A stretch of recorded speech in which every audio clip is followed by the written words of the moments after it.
মেয়েটা শুধু এক বাটি সাদামাটা জাউ ভাত রান্না করেছিল, অথচ সেটাই খাবার বিমুখ সিইও আদনানের বিশাল রুচি খুলে দিল। চাকরেরা হতভম্ব হয়ে গেল, কারণ আদনান আগেই শতাধিক বাবুর্চি ছাঁটাই করেছে। এই মেয়েটাই প্রথম যে তাকে তৃপ্ত করতে পেরেছে। আদনানকে আরেক বাটি জাউ ভাত দিতে গিয়ে হঠাৎ মেয়েটার বুকের বোতাম খুলে পড়ে গেল তার বাটিতে। অপমানে মুখ লাল হয়ে তৃষা সঙ্গে সঙ্গে নিজের ঘরে দৌড়ে গেল। নিশ্চিত ভাবলো এবার চাকরি শেষ। লজ্জা এড়াতে সে নিজেই পদত্যাগের সিদ্ধান্ত নিল আর ব্যাগ গোছাতে শুরু করলো। ঠিক তখনই সিনিয়র হাউসকিপারের মেসেজ এলো, সিইও সন্ধ্যাতেও তার বানানো জাউ ভাত খেতে চায়। খবরটা পেয়ে তৃষা খুব খুশি হলো। সন্ধ্যায় সে যত্ন করে আরেক বাটি জাউ ভাত রান্না করলো। জাউ খাওয়ার পরে 5 বছর ধরে অনিদ্রায় ভোগা আদনান সেই প্রথম ঘুমের কোলে ঢলে পড়লো। হঠাৎ আদনানের মনে পড়লো বাড়ির প্রতিটি ঘরে নজরদারি ক্যামেরা লাগানো আছে। সে তৃষার ঘরের ক্যামেরা বন্ধ করতে গিয়ে দুর্ঘটনাবশত তার ফোন আলাপ শুনে ফেললো। তৃষা মজা করে এক বন্ধুকে বলছিল সে নাকি সিইও কে বিয়ে করে আর্থিক স্বাধীন জীবন পেতেই এই চাকরিতে এসেছে। কথাগুলো আদনান সিরিয়াসলি নিয়ে নিল। তার সবচেয়ে ঘৃণা যাদের তারা হলো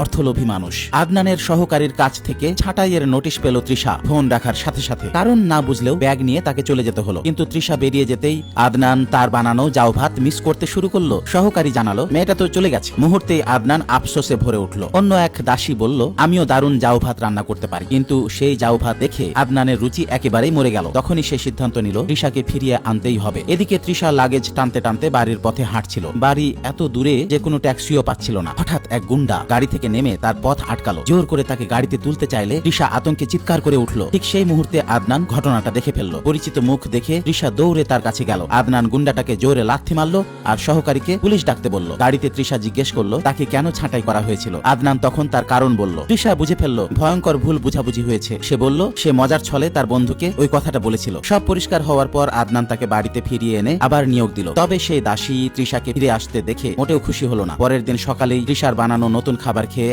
আদনান তার রান্নার খুব প্রশংসা করছিল। ঠিক তখনই তার মা এসে চিৎকার করে বলল খাবারটা নোংরা। পরে জানা গেল দাসী মিথ্যেভাবে ফাঁসিয়ে বলছে তৃষা নাকি খাবারে রুচিবর্ধক ঔষধ মিশিয়েছে। বন্ধুরা, আমার গল্পের নায়ক নায়িকার নাম তোমাদের নামে শুনতে চাইলে কমেন্টে নাম জানাও। এভাবেই আসবে তোমাদের নাম কোনো এক ভিডিওতে।